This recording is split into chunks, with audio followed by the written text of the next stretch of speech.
I just want to welcome everybody here today, and once again, really proud of our football team and continue to find ways to win and finish out games, and just really proud of Charles Campbell, named the Special Teams Big Ten Player of the Week, and rightly so, with 4 field goals and the obvious one at the end to win the game in overtime from 51, and just his mental toughness, and didn't kick well last week and just came right back and was clutch for us and has been for several years now. So, but I also, in our team meeting this morning, got a chance to recognize Sean Ratcher.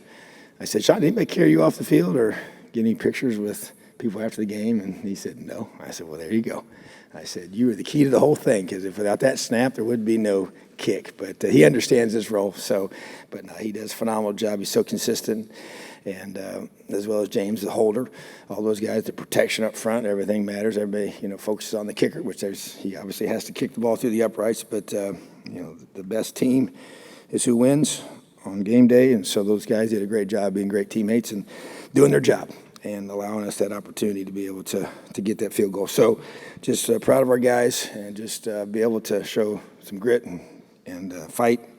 And that's a huge, huge thing. So, but just also want to recognize our players of the game. We had Caleb Murphy, Offensive Player of the Game, and that's something our staff felt strongly about. And just because he was not expected to play like he did in terms of the reps, but with Carp going down during warm-ups and being able to allow him to play all the snaps on offense, and did a great job. So really proud of him. And defensively, Aaron Casey was our Defensive Player of the Game. Just really proud of his progress and just development as a player and as a person. We already talked about him last week, but just played his best football game, I believe, since he's been here. Cam Jones continues to play at a high level, and very, very productive. Again, a huge takeaway that he caused, but just felt like that Aaron had earned that, and I think Cam was the first one to congratulate him. So just that kind of a team we've got, which is awesome. And then special teams with Charles Campbell, but also Jalen Williams was also the co-special teams player of the game with a key block of their field goal in overtime, which was massive. And then he also was the one that downed the ball on the 2-yard line to pin him down in exchange of playing very good complementary football. We were able to get him on the 2-yard line, force him to punt inside the 5, and then going down and scoring a touchdown. So he was a huge part of that, and then also just his special teams play in general on all those were huge. So just proud of those guys for competing at a high level, and got to keep getting better. We all know that, but it's huge to be able to be resilient in late games, to be able to play our best football when it counts the most. Really excited about this opportunity this week with Cincinnati. Coach Fickle's done a tremendous job.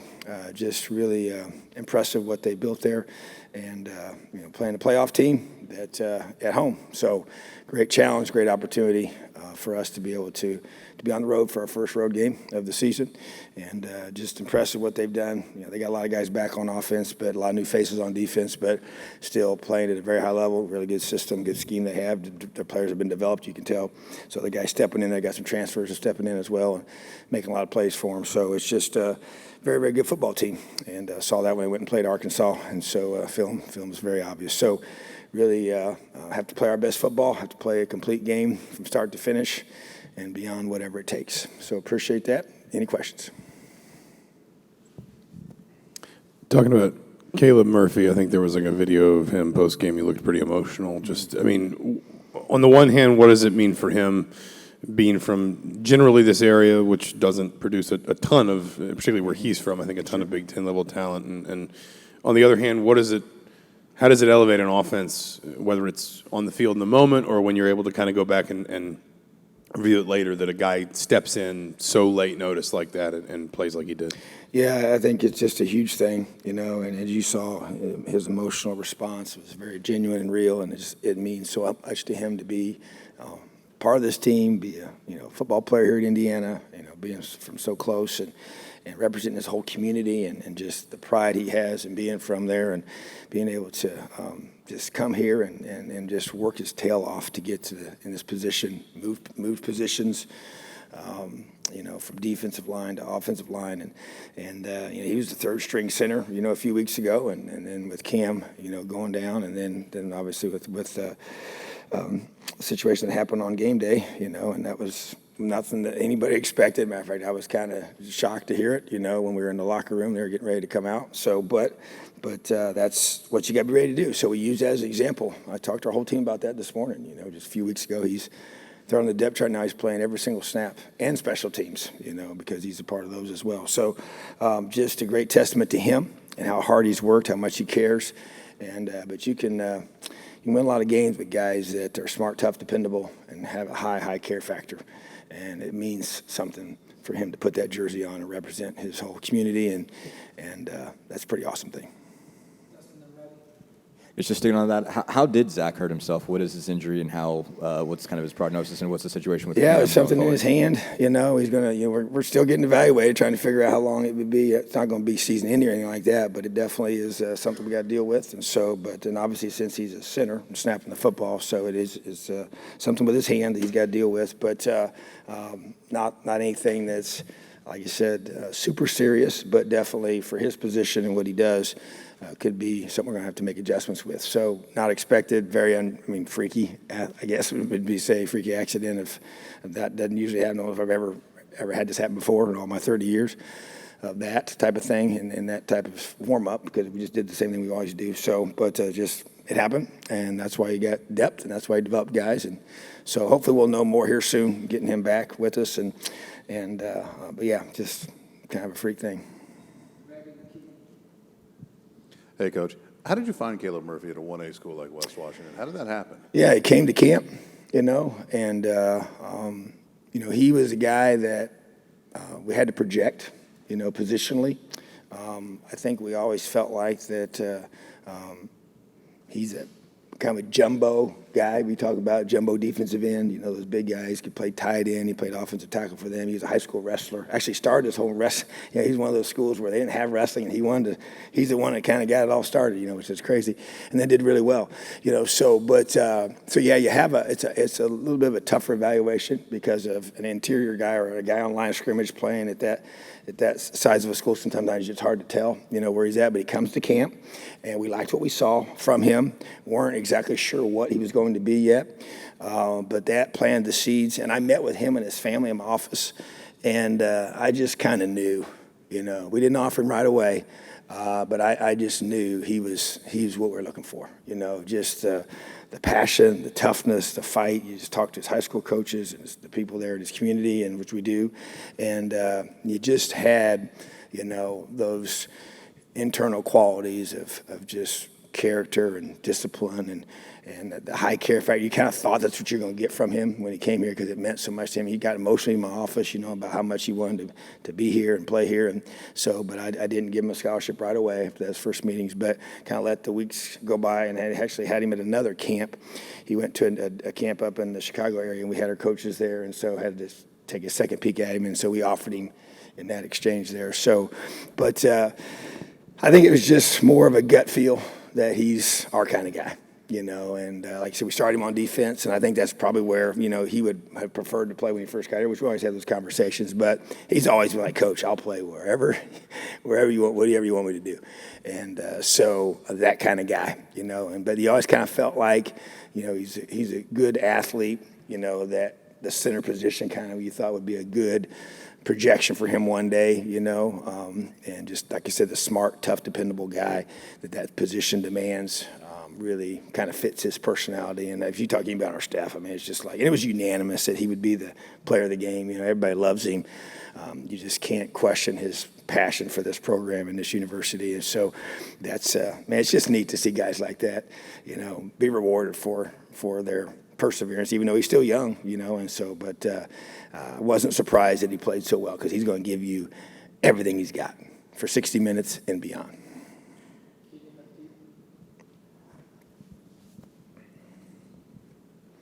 Looked like Western Kentucky got a long touchdown in the first half off of blown coverage in the defensive backfield, and it looked like you had a pretty passionate response after that play. What was your message to them, and how did you see them respond in the second half? Yeah, so just a little frustrated for that question, but just didn't communicate with what we had called, and so I had guys, they said they thought they saw one signal, and so we had some guys playing one coverage, other guys playing another, and so that was frustrating. But at the same time, it was just, we got to just calm down, and they're going to go fast, and just make sure you know the call. And if we're all 11 guys are playing the same call, then good things happen. If half are playing one call, half are playing the other, that's not usually a pretty good, formula for success. So, but yeah, they did some, again, you watch film, that's what they do. You get people in those situations and they run, they switch things up and they make you have to react to those kind of things. So, but the tempo is really a big challenge, even though we see it all the time and it's still, you got to defend it. And so,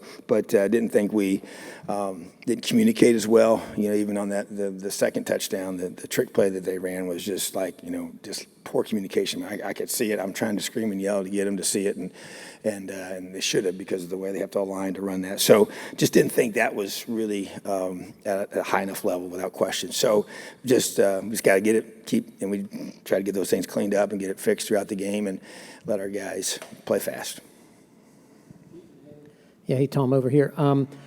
With Cam Jones, and I know you've talked about his leadership before, but what makes it, how uncommon is it to have that type of singular force as a leader, where a lot of guys want to be a leader? Not everybody can be one, and be one where he's fine with taking charge himself if he has to. Yeah, I think it's pretty unusual in this sport when you have this many guys on a team, 125 guys, and to have one guy that really has become the spokesperson is unusual, So, but man, he's so, I guess there's a reason why he's a three-time captain. I mean, I guess so he shouldn't be surprised, but and I do think that he has embraced it, and that's the part that has been so neat to see, because some guys really kind of fight it because it's not really their comfort zone, because it's hard. Leading's hard, and it takes energy, it takes mental, drain to be able to make sure, and we go to Cam and have him talk to certain guys about whatever, and even did that even this last week, and he texted me late last night and wanted to say something to the team, and I trust him so much I didn't even ask him what he was going to say, So, but it was all good stuff and just challenging guys, and so, but he's just always in tune with everything that's going on, and so, and he seems to know what to say, when to say it, and that's a unique quality, I think. Sometimes guys talk too much, when they're younger, now understand that, and then sometimes they don't say enough, and he seems to have a good balance. He doesn't talk too much by any means, and because he is naturally pretty quiet, so that's what I'm saying. He's embraced challenging, the challenge I've given to him years ago about being, and even this year, that was kind of the whole thing was, he had a decision to make about staying or going to the NFL after last year, and my challenge to him was I felt he needed to develop some more things as a linebacker. We talked about that, but also it was about leadership. And, Mike was going to move on and go play in the NFL. And I said, now you assume that role and you take your leadership to another level. And he's done that, and that's, sometimes they do, sometimes they don't. You can't make them, and it's frustrating when they don't respond. But it's been amazing. And so he's earned the right to speak, which is part of the process you go through. And I'm just really excited for him. And he's continuing to, like I even shared this morning, he's not just talking and leading verbally, he's leading physically, he's making plays. Made really the huge turning point in the game to get that takeaway, and our offense goes in and scores. So just he's backing it up with his play and his words. So when your words and your actions align, well, you got a powerful combination, and that's what he's doing. So Connor has told us this week that he feels he's been really maturing. He's taking all the lessons that he's learned at Missouri and translating it here for your benefit. How have you seen him mature on the field from when you first started looking at his film? I think for me, and he's had to learn a new system. And that process is still ongoing. I think even just from things on Saturday, just continue to keep getting better. But I just think the ability to, the decision making, that's where I see the growth in, and being able to distribute the football to a lot of different guys, which is key for us, and so in the way people have to defend us, and just to be able to, if he needs to get yards, it's his legs, he's able to do that, and even continue to work on some of those things. We could have had a couple better reads on those areas, but I just think it's just mastery of the offense, I think it's just confidence in the people around him, and developing those relationships and just being able to continue to develop as a verbal leader, and say what needs to be said to the team in those moments on the sideline. And when we're out on the field, you're ready to take the field. And because not a lot, we don't huddle anymore, so it's not like all that communication goes on the field, because of the nature of how the game is played. But I just think that you can just see the growth and just almost just the confidence in both himself and what we're doing and the guys around him, and it's mutual, So that doesn't happen overnight. It takes time. And I just think that, he played at a really high level his first year as a starter, and then didn't have had good production, but not quite as good the second year. And I just think that you grow, you learn, and he's able to handle. He's been in a lot of big games, and he's been able to handle those situations to be, against some of the best teams in America and playing on the road or at home and big crowds. And so I just think that his experience has showed itself big in the 2 games we won in the last seconds. And obviously those touchdown drives that he's generated and led as a quarterback have been massive, So I think those, like I said, don't just happen overnight. It's been years in the making, and, we're reaping the benefits of his experience and what he brings to our team. Tom,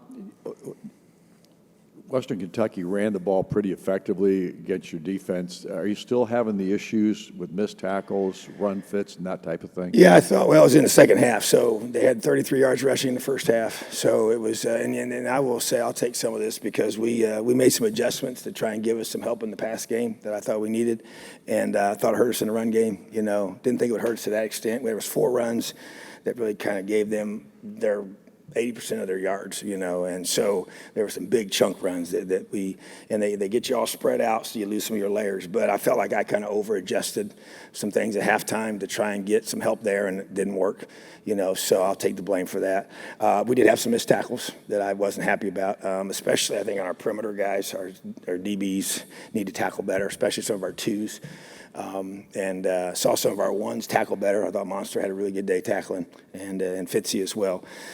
But some of our guys that we're going to play, because we play a lot of guys, those guys got to step up their game. We're going to emphasize that. So I think a little combination. So it wasn't as much pure. I felt like the last time, especially against Illinois, that a lot of them were just the fits weren't is where they needed to be. This was a little more of a combination of some things schematically that I felt like I probably put our guys in a tougher spot, and so that's on me. But just to me, I feel like just continue to work on tackling, continue to work on our run fits, and the things we know we got to do. And every week's a little bit different. That you put together a game plan. So everybody we play runs football effectively. So you gotta keep improving those.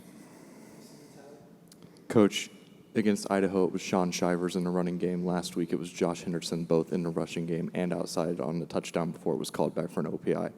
Are you guys looking to build kind of a 2-headed monster in the backfield, or is it just kind of riding the hot hand? No, it's 2-headed monster. I think it's a 1-2 punch with those 2 guys. They're 2 different guys. I think they're both very talented players. Not really surprised by Josh. Saw it in practice. He didn't come in with as much, hype or fanfare maybe, but really, really good player. Got really good vision. Got really good balance. It's hard to tackle. Great out of the backfield. Made a great one-handed catch and got a bunch of yards. We had over 100 yards, out with the running backs out of the backfield, getting them the ball, which is going to be a huge part of what we do.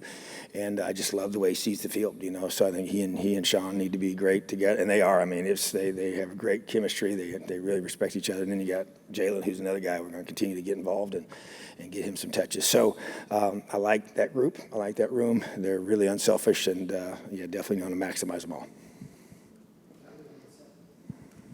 Coach, I know I asked about Aaron Casey last week, but when you were going through and deciding who was going to wear number 44, who all was involved in that conversation, and what all just do you remember from that? Yeah, it was our whole coaching staff, and so I think, and we had some new guys, so, they don't know him as well, so they were, in the meeting, but probably didn't have as much input, but I think even off the field, guys, we have our support staff, our strength staff.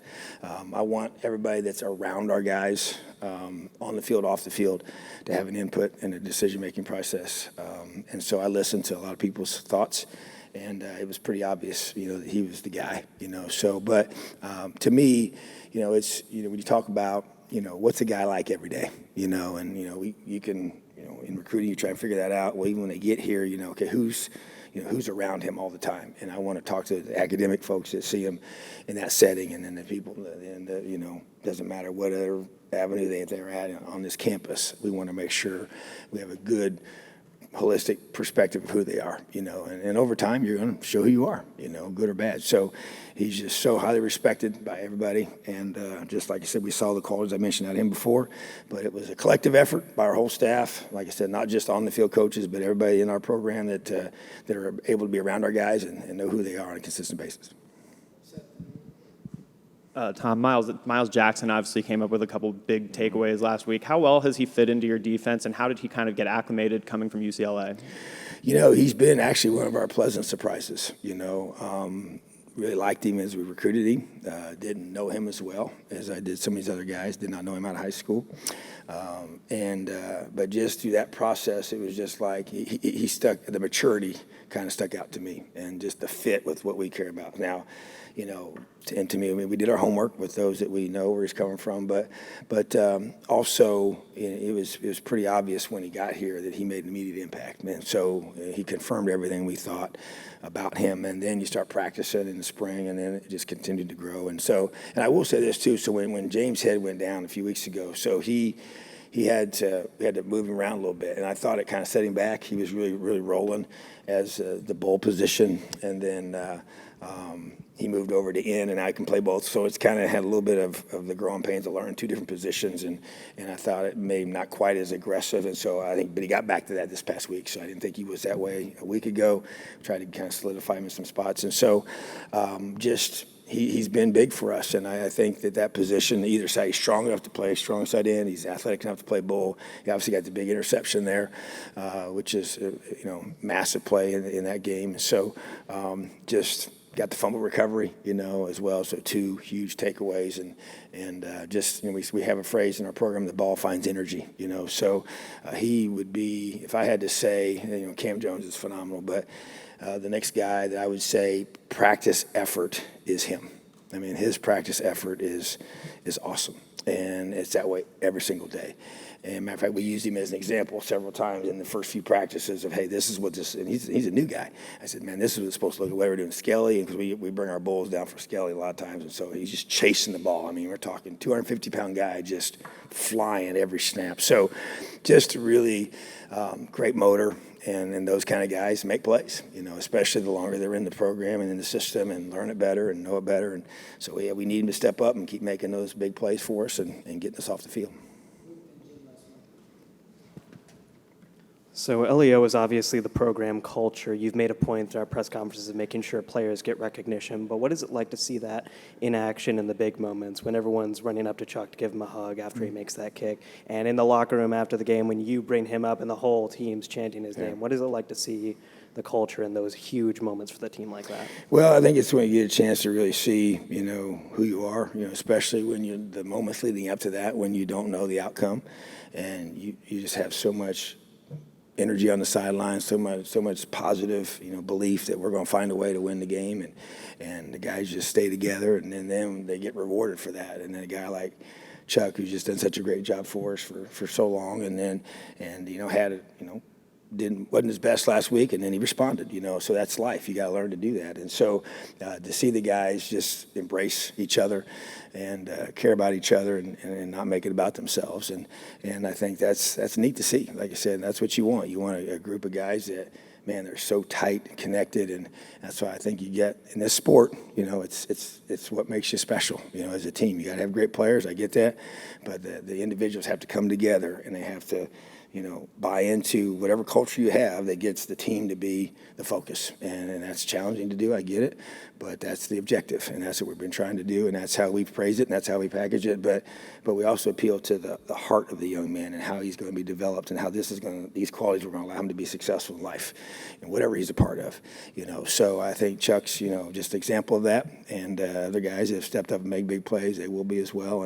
And like I said, even when Aaron Casey gets recognized, and Cam's the first guy there to be, recognizing that was well earned, even though he played great himself, So I just think that it's, a whole team full of guys and coaches that don't care who gets the credit. Why? Because it's not about me. Tom, I know every game is the most important game, but there are no doubt that certain games have more value, I guess I would say. Cincinnati, a team that played in the college football playoffs last year, beating them on the road, the value of that win for this team, I would think, especially at this point, would be pretty high. Talk about that, please. Yeah, I would place a high value on it without question. And you know my approach, it's been this way ever since I've been here. It's the biggest game of the season because it's the next one. And that's how we're going to discuss it tomorrow. We'll approach it that same exact way, but I do understand, road games are always big, and they're important, and they're hard. And to play a playoff team is an awesome opportunity. So our guys understand that, and they understand each week's a big deal. And then the key is how much better can we get from the last time we took the field to when we take the field on Saturday. And that's the focus. And to me, that consistent improvement, the attention to detail at a high level, and everything to whether it's the walkthrough on the field today, the lift, the meetings, the practice tomorrow, the meetings afterwards we have in the evening, the things we do every single day. Who's going to really, understand that those things get intensified each and every week as the season progresses. So now, we play, such a great schedule that, all these games are, big games and important and going to be played on a, packed out stadium. It's going to be loud and ruckus, and it's going to be awesome. So our guys are excited about that, but they do understand that. But our preparation has to reflect that, and that's on this team. That's on our leaders of this team, and we've talked about guys that are in those roles right now, and that leadership has to elevate itself this week. And as we continue to grow, and this will be our first road game, which is an important thing for us to be able to show we can handle that environment and handle the trip to be able to be at our very, very best. So, yes, big game for us, biggest game of the season because it's the next one. Leo, have an awesome day.